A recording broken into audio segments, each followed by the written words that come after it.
सुप्रभात प्यारे विद्यार्थियों। आशा करती हूँ कि सभी अपने घर पर अच्छे होंगे। आज हम करेंगे हमारे हिंदी लिटरेचर का चैप्टर 4। शुरू करने से पहले मैं आपको एक चित्र दिखाना चाहती हूँ जिससे आप अपने पाठ को खुद बूझोगे। ठीक है,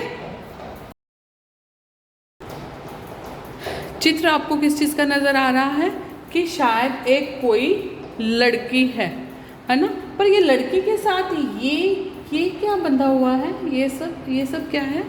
तो मैं आपको बताना चाहती हूँ, ये है इनके बंधे हुए धागे, यानी कि इन धागों से कौन नाचता है? कठपुतली, जो कि आपके चैप्टर नंबर है 4 कविता कठपुतली, जो कि राजस्थान का मुख्य खेल नाटक, आप कुछ भी कह सकते हैं, जिसको आप बोलते हो पपेट्स। क्या बोलते हो? पपेट्स। तो चलिए आइए पढ़ते हैं हम कठपुतली के जीवन के बारे में। वो क्या कहना चाह रही है?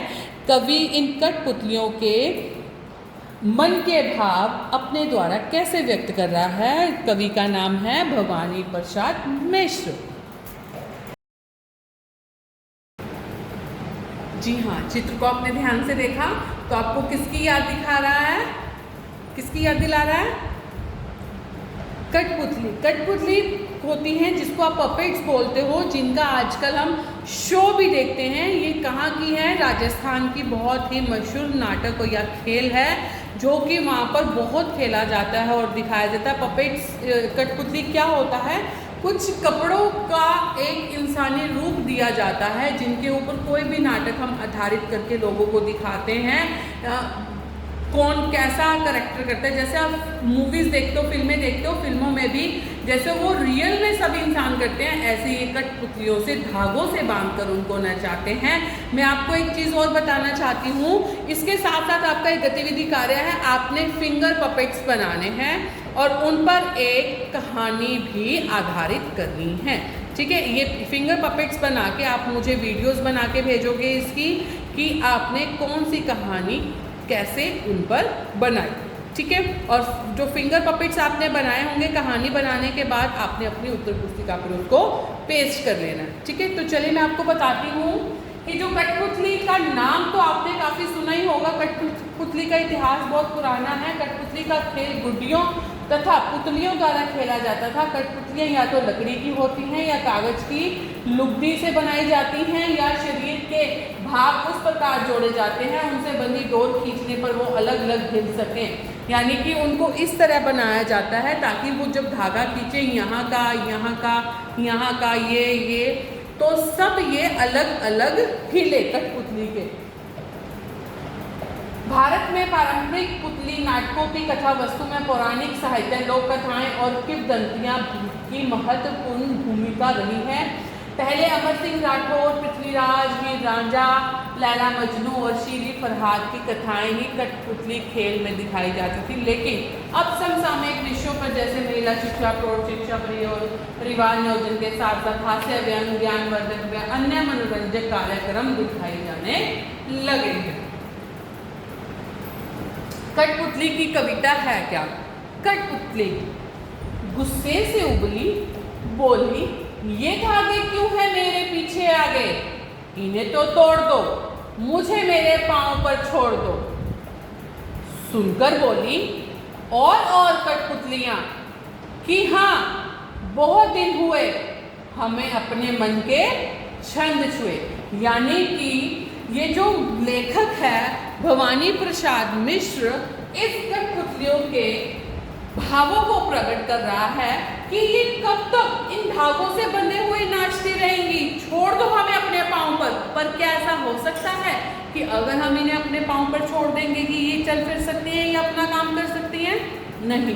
पर जो कवि है वो अपने मन के भावों को इन कठपुतलियों के द्वारा हमें दिखाना चाहता है कि अगर मैं आपको बोलूं बैठ जाओ, खड़े हो जाओ, खाना खा लो, बाहर चले जाओ, बाहर चल जाओ, कितनी देर तक मारोगे? थोड़ी देर। उसके बाद आपको लगेगा कि नहीं मैम बस करो या मम्मा बस करो, बस बहुत हो गया, अब मैं ये काम नहीं कर सकता, अब मैं तो अपनी मर्जी का करूँगा। कवि इन कठपुतलियों के सहारे अपने मन के भाव ये बताना चाहता है कि हमें अपने मन की इच्छा को पूरा करने दो, हमें अपने पाँव पर छोड़ दो।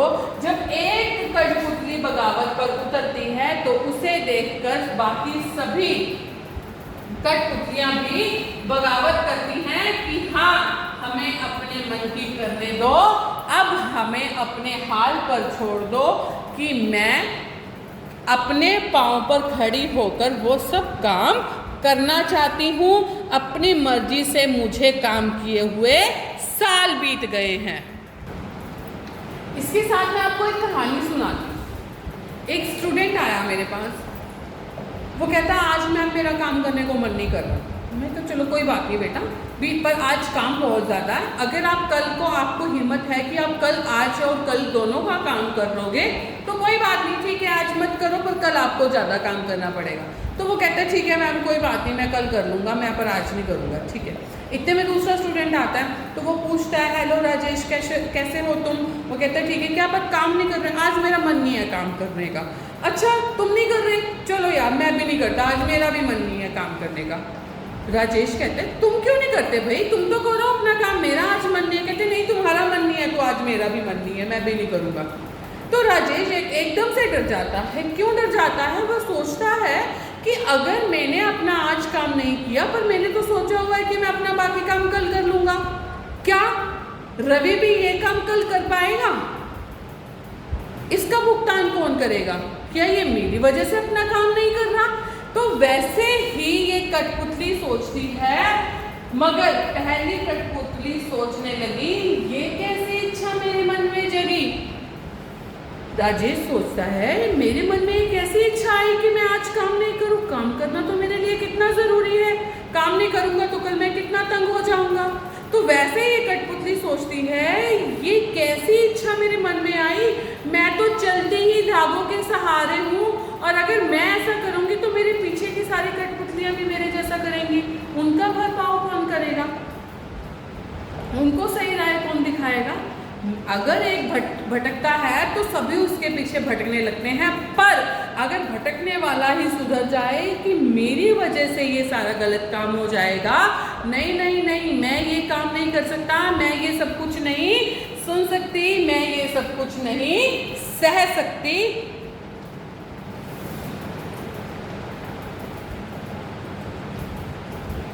तो इसमें कवि कठपुतलियों के सहारे अपने मन के भाव बता रहा है कि कठपुतलियों के मन में भी स्वतंत्रता के प्रति उठने वाली जिज्ञासाओं के बारे में बताया है कि मैं भी इस संसार में खुला रहना चाहती हूँ और छोड़ दो मुझे मेरे हाल पे, तोड़ दो मेरे सब धागे, मैं भी इस संसार में जीना चाहती हूँ। कब तक दूसरों के इशारों पर जीती रहूंगी, कभी तो मैं अपनी जिंदगी जीऊं। और वो कठपुतली जब विरोध करती है तो बाकी की भी उसके पीछे पीछे लगकर इसी चीज़ का विरोध करती है, पर वो कठपुतली जब डर जाती है कि ये तो सब कुछ ही मेरे ऊपर आ गया है, नहीं नहीं मैं यह नहीं सुन सकती या यह नहीं सह सकती कि मेरी वजह से तुम भी कहीं और काम करो, कोई और चीज़ में लग जाओ। तो इस वजह से वो अपने आप को माफ़ी मांगते हुए कहती है ये कैसी अभिलाषा मेरे मन में आई है, चलो आज हम मन की करते हैं। मैं ये सुनकर बोलना चाहती हूँ कि मुझे माफ़ करो, ये कैसी इच्छा मेरे मन में आ गई, मैं आगे से ऐसी बात को अपने मन में नहीं सोचूंगी। क्यों? क्योंकि मैं तो कठपुतली हूँ और कठपुतली हमेशा बिना धागों के कैसे चलेगी, इसलिए हम तो बस धागों के सहारे ही नाच सकते हैं और यही हमारी जिंदगी है।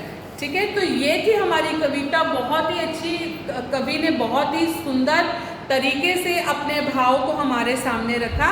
तो इसके बाद हम करेंगे हमारे चैप्टर नेम नंबर चित्र, कठिन शब्द, वाक्य बनाओ, क्वेश्चन आंसर्स और जो गतिविधि कार्य दिया है आपने वो भी करना है। Thank you.